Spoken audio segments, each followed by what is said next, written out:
দেখো, আমি কিন্তু আর এইভাবে টানতে পারছি না সংসারটা, তুমি কিছু একটা করো। আমিও কি কম চেষ্টা করেছি বলো? আমি কি চেষ্টা কম করেছি আমার দারিদ্রতা দূর করবার? কিন্তু কাজের কাজ তো কিছুই হচ্ছে না।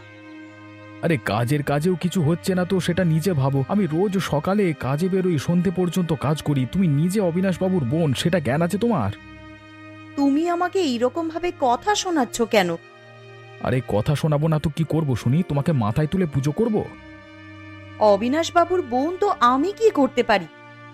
আরে যাও যাও, গিয়ে নিজে দাদার কাছ থেকে টাকা নিয়ে এসো। বোনের সংসার না চললে সেটা দেখবার দায়িত্ব দাদার। এত বড়লোক বাড়ির বোন যখন, তখন তোমার অভাবে থাকা মানায় না। মেয়েরা একবার বাপের ঘর দাদার ঘর ছেড়ে দিলে সেটা তার অতীত হয়ে যায়, তখন স্বামী যেইভাবে তাকে রাখে সেইভাবেই থাকতে হয়। সেভাবেই যেখানে থাকতে হয়, তাহলে নাটক করবে না বলে দিলাম। এই নাটকবাজি আমার পোষায় না। তা বলে সংসারে যদি কোনো সমস্যা হয় তোমাকে বলতে পারবো না? আরে বললাম তো, বেশি কিছু বলবার হলে নিজের দাদাকে গিয়ে বলো টাকা দিয়ে সাহায্য করতে। আমি আর নতুন করে কিছু করতে পারবো না তোমার জন্য। এই সংসারের জন্য আমি অনেক করেছি, তোমার জন্য করে আমার শরীর খারাপ হয়ে গেছে। এবারে কিছু করতে হলে তোমার দাদা করবে। কথাটা তার কানে তুলে দিও, বলে রাখলাম, ভাল লাগে না। তুমি এই কথাগুলো বলে আজ আমাকে খুব কষ্ট দিলে।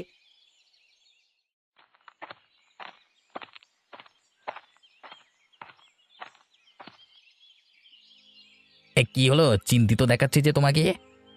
আর বলো না ভাই, সংসারের অনটন নিয়ে আর পারছি না। কেন, কি হয়েছে তোমার সংসারে? এই তুমি তো আর সংসার করনি ভাই, তাই বুঝবে না সংসারের কত জ্বালা। দেখো, আমি সংসার না করতে পারি, কিন্তু সাত ঘাটের জল খাওয়া মাল আমি। আরে তোমার যদি কোনো সমস্যা থাকে আমাকে বলতে পারো, আমি সমাধান করে দেব। আরে সেজন্য তোমাকেই তো বলতে চাই কথাগুলো। কি হয়েছে খুলে বলো তো আমাকে। আমাদের সংসারের অভাব আর দূর হচ্ছে না। আমি সারা দিন রাত এক করে কাজ করছি, কিন্তু টাকা পাচ্ছি না বেশি। আমি বললাম বউকে যে তুমি অবিনাশবাবুর বোন, কিছু টাকা নিয়ে এসো দাদার কাছ থেকে। তা কথা কানে তুলবে তো? সব মেয়েরা একরকমই হয়, বুঝলে তো। মেয়েরা কখনো পুরুষদের দুঃখ বোঝে না। তাহলে এই অবস্থায় আমার কি করা কর্তব্য বলো তো? একটাই উপায় আছে, বইয়ের খাওয়া বন্ধ করে দাও। বলো যে নিজের বড়লোক দাদা অবিনাশের থেকে যদি টাকা নিয়ে আসতে পারে তবেই তার খাওয়া জুটবে কপালে। অবিনাশের থেকে তোমাকে টাকা আনতেই হবে, সেজন্য ঘরে রোজ ঝগড়া ঝামেলা কর রোজ। আরে দরকার হলে বউকে মেরে একেবারে পাটপাট করে দাও। ঠিক বলেছ। এবার থেকে সোজা আঙুলে ঘি না উঠলে আঙুল বাঁকা করতেই হবে। তবে বুঝবে ঠেলা, তবে বুঝবে কত ধানে কত চাল।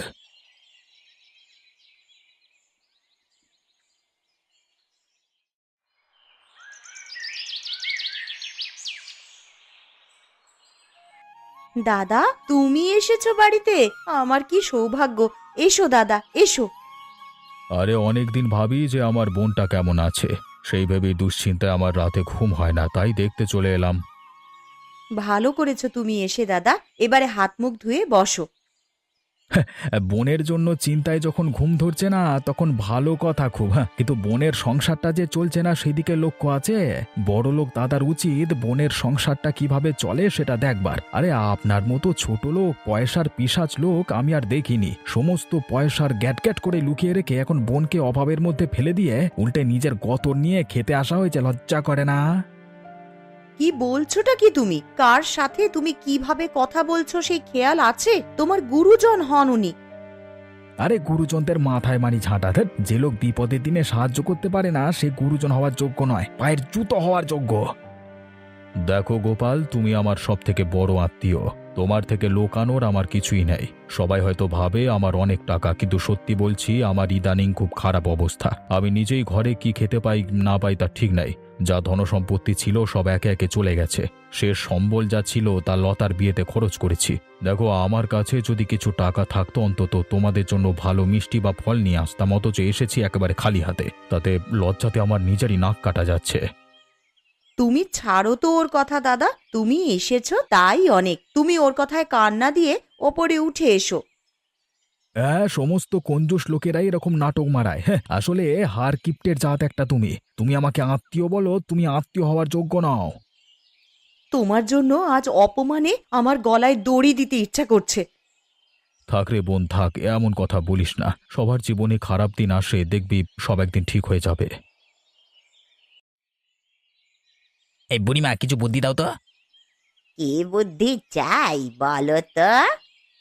বুদ্ধিটা হচ্ছে যে আমার চিরশত্রু গোপাল এখন পাকে পড়েছে। হ্যাঁ, গোপাল ঘরে খেতে পাচ্ছে না ভালো করে। এটাই তো সুযোগ, এক ঢিলে দুই পাখি মারার। মানে? মানেটা হচ্ছে তোমার দুই শত্রু অবিনাশ আর গোপালের বিনাশ হওয়ার সময় এসে গেছে। কিন্তু কাজটা করব কি করে? যে করেই হোক, ছলে বলে অথবা কৌশলে গোপালকে মেরে ফেলো। গোপাল মরলেই লতার অবস্থা খারাপ হয়ে যাবে, আর লতার অবস্থা খারাপ হওয়া মানে অবিনাশও প্রায় মরেই যাওয়া। তাই তুমি ঢিল দিয়ে একটা পাখি মারলেও মরবে আসলে অনেকগুলো পাখি। এবার বুঝেছ তো ব্যাপারটা?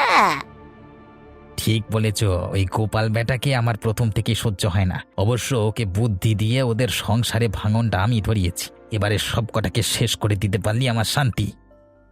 সেই সময় এসে গেছে ওকে শেষ করার। তোমাকে ও যথেষ্ট বিশ্বাস করে, সেই বিশ্বাসের সুযোগ নিয়ে ভুলিয়ে ভালিয়ে ওকে কোথাও নিয়ে গিয়ে একেবারে খতম করে দাও। ঠিক আছে, আমি ভেবে চিন্তে সেই বুদ্ধি করছি। হ্যাঁ, তোমার উপরে আমার পুরো ভরসা আছে। আমি জানি তুমি কাজ উদ্ধার করতে পারবে। তোমার মতো মানুষের আশীর্বাদ মাথার উপর থাকলে ঠিকই কাজ উদ্ধার হয়ে যাবে।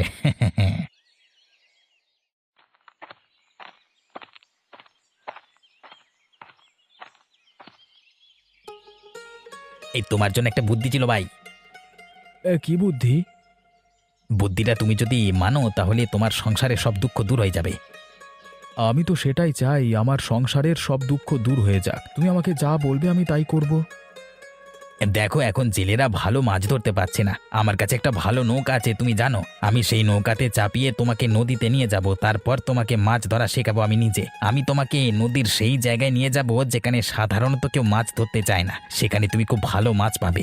সেই মাছ এনে তুমি বাজারে বিক্রি করলে অনেক টাকা রোজগার করতে পারবে। তুমি যে মাঠে ঘাটে দিনমজুরি করো তার থেকে অনেক অল্প সময় অল্প পরিশ্রমে অনেক বেশি টাকা রোজগার করতে পারবে তুমি। এতে তোমার সংসারের সব সমস্যার সমাধান হয়ে যাবে, বুঝলে? এত ভালো বুদ্ধিটা তুমি আমাকে আগে কেন দাওনি বলো তো? আরে আগে ব্যাপারটা তো মাথায় আসেনি। তুমি সেদিন যখন তোমার দুঃখের কথাগুলো বললে, সত্যি আমার খুব কষ্ট হয়েছিল। তাই ভাবলাম তোমাকে যদি কোনো রকমের সাহায্য করতে পারি তাহলে বন্ধু হিসাবে আমার জীবনটা সার্থক হয়ে যাবে।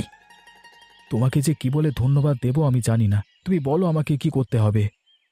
দেখো, কালকে যাওয়া আজকে যাওয়া একই ব্যাপার। যত দেরি করবে ততই তোমাকে না খেয়ে পচে মরতে হবে সংসারে। তার থেকে ভালো আজকে বিক্রি চলো। আমি খোঁজ নিয়ে দেখেছি, আজকে পূর্ণিমার ভরা কোটালে নদীতে অনেক জল থাকবে এবং সেই জলে ভালো মাছ পাওয়া যাবে।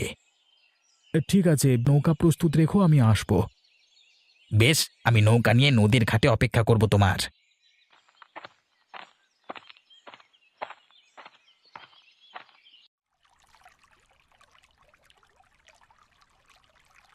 আমরা কোথায় যাচ্ছি এত দূর নদীতে?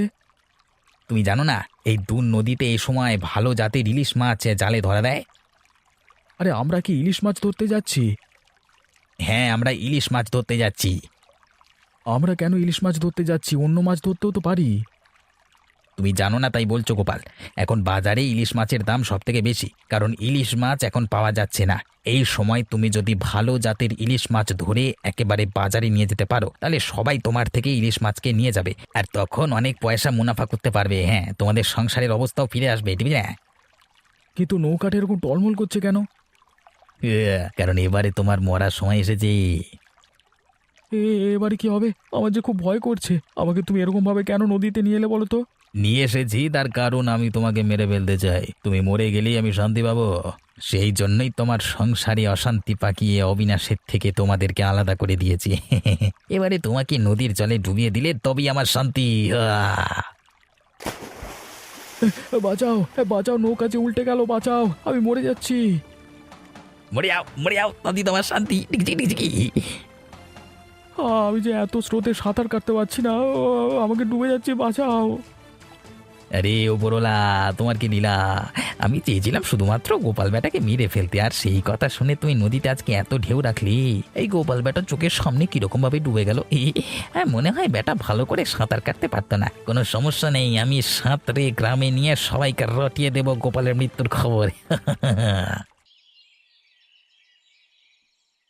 এ কি খগেনদা, তুমি এতদিন পর গ্রামে ফিরছো, আমাদের মানুষটা কোথায়?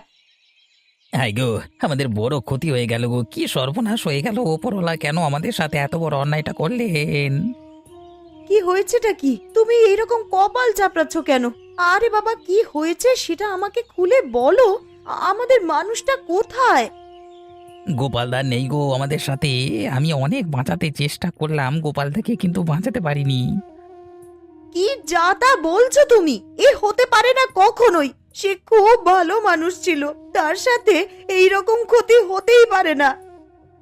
আমিও তো সেটাই এখন মনকে বিশ্বাস করাতে পারছি না, যে গোপালদার মতো ভালো মানুষটা কিভাবে নদীর স্রোতে ভেসে গেল। কিভাবে হয়েছে এসব কাণ্ড? তুমি তাকে বাঁচানোর চেষ্টা করলে না কেন? হায় গো হায়, আমি কি আর তাকে বাঁচানোর চেষ্টা করিনি? কত চেষ্টা করেছি তাকে বাঁচানোর। আমি কিভাবে বিশ্বাস করাবো সবাইকে এখন?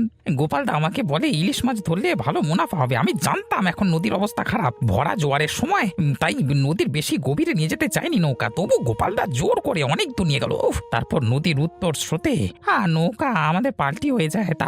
তারপর আমি অনেক চেষ্টা করেও গোপালদাকে বাঁচাতে পারিনি। স্রোতের মধ্যে ডুবে গেল গোপালদা। আমি কত চেষ্টা করলাম, তবু কিছু করতে পারলাম না। এই দুঃখ আমি যে কোথায় রাখবো? ওরে বাবা, গোপালদা এত লোভ করে কেন গভীর নদীতে যেতে গেলে? তুমি তুমি ঠিক করে খুঁজেছিলে তাকে? আমি একদিন নয়, পরপর দুদিন তাকে নদীর সমস্ত জায়গাতে খুঁজেছি, কিন্তু পাইনি। যে মানুষ নদীতে মারা যায় তাকে কি আর পাওয়া যায়? হায় গো ওপরওয়ালা, কেন আমার এত বড় সর্বনাশটা তুমি করে দিলে? মাথা চাপড়ে আর কি করব বলো? যা হবার তা তো হয়ে গেছে। এখন আমাদের সবাইকে মেনে নিতে হবে যে গোপালদা নামের মানুষটা আমাদের মধ্যে নেই। সে মারা গিয়েছে নদীতে ডুবে।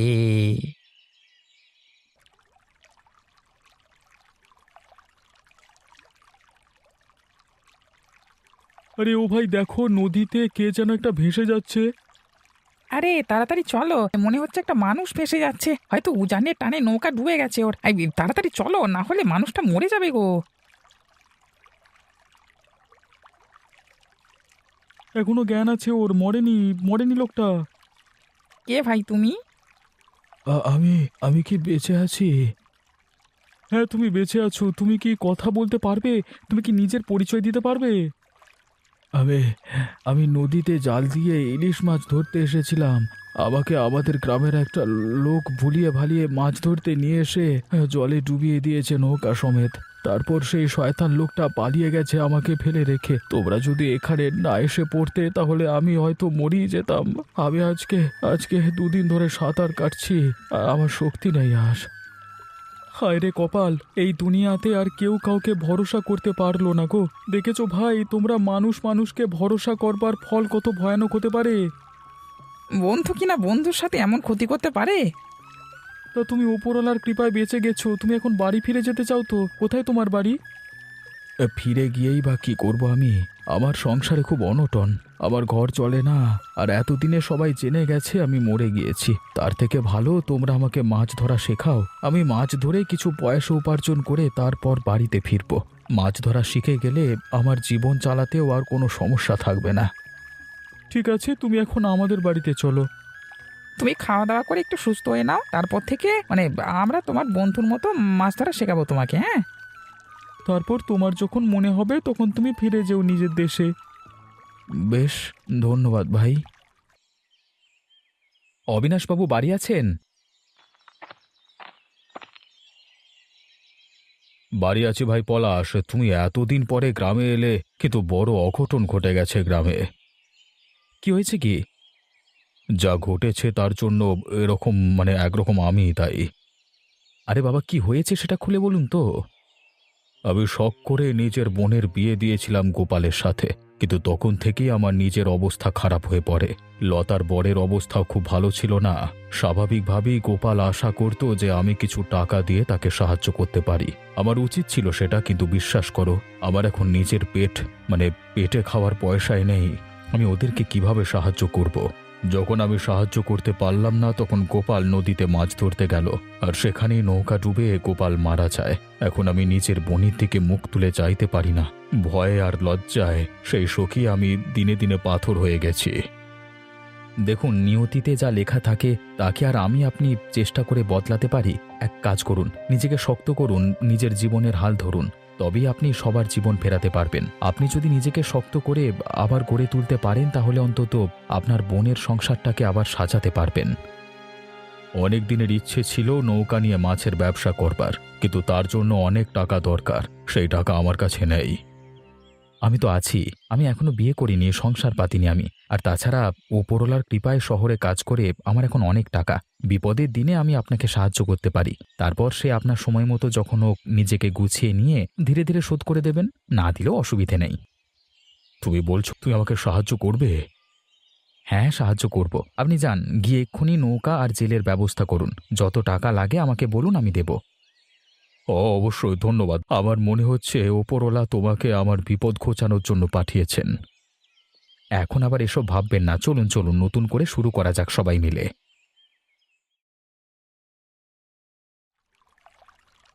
কে বাবু আপনি? আমাদের গ্রামে তো বাইরে থেকে কোনো ভদ্রলোক আসে না, আপনি কি প্রয়োজনে এসেছেন? আমার খুব বড় মাছের ব্যবসা, আর সেই ব্যবসাকে আরো বড় করতে আমার খুব ভালো ভালো মাছই লাগবে। আমি শুনেছি তোমাদের গ্রামে ভালো মাছই পাওয়া যায়, তাই আমি তোমাদের কাছে এসেছি। এবারে তোমরা আমার কাছে চাকরি করলে আমি মোটা টাকা মাইনে দিয়ে তোমাদের ঘর সংসার সব ভালো করে দেব। সে তো খুব ভালো কথা, আমরা এরকমই এক কাজ চাইছিলাম। আপনাকে দেখে আমাদের খুব ভালো লেগেছে। এরকম ভালো বাবু পেলে আমাদের জীবন তো উদ্ধার হয়ে যাবে। আরে ওই লোকটাকে তো আমার খুব চেনা লাগছে। আরে ওর নাম গোপাল। আমরা নদীতে একদিন জাল দেওয়ার সময় ওকে খুঁজে পাই। নৌকা ডুবে অসহায়ের মতো নদীতে ডুবে মরছিল, আমরা তুলে আনি। সেই থেকে আমাদের দলে মিশে মাছ ধরা শিখে গেছে। এখন আমাদের মধ্যে সব থেকে ভালো মাঝিও হয়ে উঠেছে। গোপাল, গোপাল, তুমি চিনতে পারছো আমাকে? আরে অবিনাশবাবু, মানে দাদা, আমার কি সৌভাগ্য তোমাকে দেখবার জন্য। যে আমার এই দুটো চোখ এতদিন কত কষ্ট পেয়েছে, কত যে কেঁদেছি আমি আর লতা মিলে। তুমি যে বেঁচে আছো এটা তো আমি কখনোই ভাবতে পারিনি। সত্যি ঈশ্বর কোথা থেকে কি যে মিলিয়ে দেন। এখানে কি প্রয়োজনে এসেছেন আপনি? আমি এসেছিলাম মাঝি নিয়ে যেতে। এখন আমার অবস্থা ফিরে গেছে, মাছের ব্যবসা করছি আমি। মাঝি খুঁজতে এসে আমি জীবনের সব থেকে বড় উপহারটা পেলাম। চলো চলো চলো, তোমাকে নিয়ে যাই। তুমি আর আমি দুজনে মিলে এখন থেকে মাছের ব্যবসা করব। আমিও ঠিক এই দিনটারই অপেক্ষা করছিলাম। চলুন যাই আপনার সাথে। মাঝি ভাই, তোমাদের উপকার আমি ভুলব না। তোমরা আমাকে আমার জীবনের সব থেকে অমূল্য ধনটা ফিরিয়ে দিলে। আমি খুব তাড়াতাড়ি ফিরে এসে তোমাদের সকল কাজের ব্যবস্থা করব। ঠিক আছে, আমরাও আপনার জন্য অপেক্ষা করব। লতা, লতা, দেখ তোর জন্য কি উপহার নিয়ে এসেছি আমি।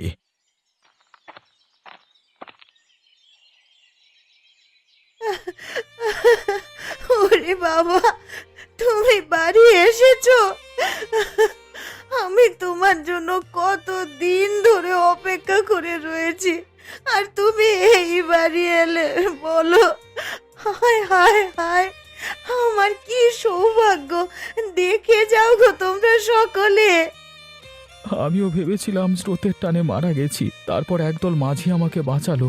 হয়তো তোমার ভালোবাসা আর অবিনাশ দাদার আশীর্বাদ আমাকে বাঁচিয়ে ফিরিয়ে এনেছে এখানে। আমি সব বুঝেছি গো, আমিও তো মরেই যেতাম। তোমার ফেরার আশা বুকে নিয়েই এত কষ্টের মধ্যেও বেঁচে রয়েছি। আমি যে ফিরে এসে তোমাকে এই অবস্থায় দেখতে পাবো, এই জীবনে যে তোমার মুখটা আরো একবার দেখতে পাবো, এ কথা তো আমি স্বপ্নেও ভাবিনি। সত্যি ওপরওয়ালা যখন নেন তখন সবকিছু কেড়ে নেন, আর যখন দেন তখন দু হাত ভরে দেন। ওপরওয়ালাকে ধন্যবাদ দেওয়ার ভাষা আজকে নেই। জানো দাদা, আমার আস্থা ছিল যে মানুষটা ঠিক ফিরে আসবে। ওর মতন ভালো মানুষের কখনো কিচ্ছু হতেই পারে না। আর তোদের ভালোবাসা টানই আজকে আমার হাত দিয়ে ওকে ফিরিয়ে এনেছে গ্রামে। যাই হোক, তুমি এসেছো এতদিন পরে। কোথায় ছিলে জানি না, ভালো করে নিশ্চয়ই খেতে পারোনি। আমি আজ তোমাকে নিজের হাতে রান্না করে ভালো মন্দ খাওয়াবো। ঠিক বলেছিস তুই।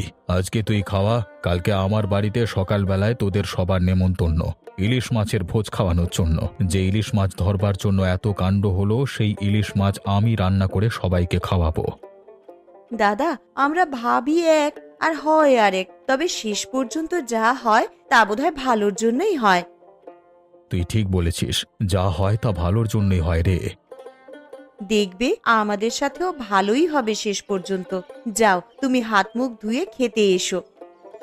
ঠিক আছে রে বোন, বেশ। আহা, এত সুন্দর রান্না কতদিন যে খাইনি।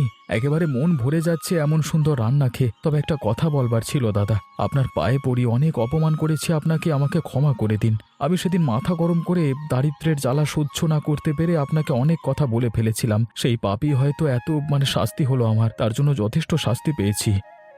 আরে কি করছো তুমি? তুমি কেন ক্ষমা চাইছো? উল্টে ক্ষমা তো আমার চাওয়া উচিত তোমার কাছে। ভুল আমি করেছিলাম তোমাকে চিনতে। তোমার জায়গায় আমি থাকলে হয়তো আমারও আমিও খারাপ খারাপ কথা বলতাম। তবে শেষমেশ দেখো, কষ্ট করলেও আমাদের সবার অবস্থা তো ফিরে গেছে। কিন্তু আমার মনে শান্তি নেই। এই সমস্ত কিছুর পেছনে ওই খগেন শয়তানটা দায়ী। ও আমাকে ভুলিয়ে ভালিয়ে জলে নিয়ে গিয়ে জোর করে ডুবিয়ে দিয়েছিল। আর আমাদের সংসারের পেছনে ভাগন লাগানোর পেছনে ও দায়ী। তাই যতক্ষণ না ওকে শাস্তি দিতে পেরেছি, আমার মনের জ্বালা জোড়াচ্ছে না। কি বলছো কি? খগেন এত বড় কাণ্ড করেছে? হ্যাঁ, আমি ঠিকই বলছি। খগেন বুদ্ধি করে বুড়ির স্বার্থে ষড়যন্ত্র করে এত কাণ্ড করেছে। আপনারা কেউ চিন্তা করবেন না, আমি আগামীকাল গিয়ে পুলিশ নিয়ে এসে খগেনের উপযুক্ত ব্যবস্থা করব। তোমার ঋণ আমি আর এ জন্মে চোকাতে পারবো না। আমার কাছে কোনো ঋণ নেই। আমি শুধু একজন মানুষ হয়ে মানুষের যা কর্তব্য সেটাই করে গেছি, আর সেটাই করে যাব। এখন থেকে গোপাল, লতার সম্পূর্ণ পরিবারের দায়িত্ব আমার। আমরা এখন থেকে একটাই পরিবার। ওই যে বসে রয়েছে খগেন, ওই আমাদের সংসারটাকে তছনছ করে দিয়ে গোপালকে জলে ডুবিয়ে খুন করবার চক্রান্ত করেছিল। এই বেটা, এই খগেন, তুই করছিস এই কাণ্ড? আমি সাক্ষী দিচ্ছি, আমার সাথে হয়েছে এত কাণ্ড। ও আমাকে জলে ফেলে দেওয়ার পর নিজের মুখে সবকিছু স্বীকার করে। তখন ভেবেছিলাম যে আমি মরে গেছি, কিন্তু আমি মরে যাইনি। তাই আমি সাক্ষী দিয়ে আজকে ওকে জেলে পাঠাবো। বল শয়তানের বাচ্চা, বল কেন করছিস, বল। আবার ভুলে গেছে, আমাকে ছেড়ে দিন আপনারা, ভুলে গেছে। এই তোকে মারতে মারতে তোর তো কঠিন সাজাবে তোর। একদম কিছু কথা শুনবেন না। ওর মতো খুনি আসামি গ্রামে থাকবার যোগ্য নয়। একে মারতে মারতে নিয়ে যান গ্রাম থেকে। এদের মতো দুষ্কৃতী গ্রামে থাকা মানে গ্রামের পরিবেশ খারাপ হওয়া। অবিনাশ বাবু, আপনি একেবারে ঠিক কথাই বলেছেন। এই কে আছিস? একে তোল তো, গাড়িতে তোল। আর কোনো কথা শোনবার সময় নেই তোর। ওর হাতে পায়ে ভালো করে বেরিয়ে পড়া। পাক্কা চোর, একেবারে দেখছিস যেন পালাতে না পারে। দেখবেন পুলিশ বাবু, যেন খুনের উপযুক্ত শাস্তি হয়। সে আর বলতে, এমন শাস্তি দেব যে ব্যাটা সারা জীবন মনে রাখবে।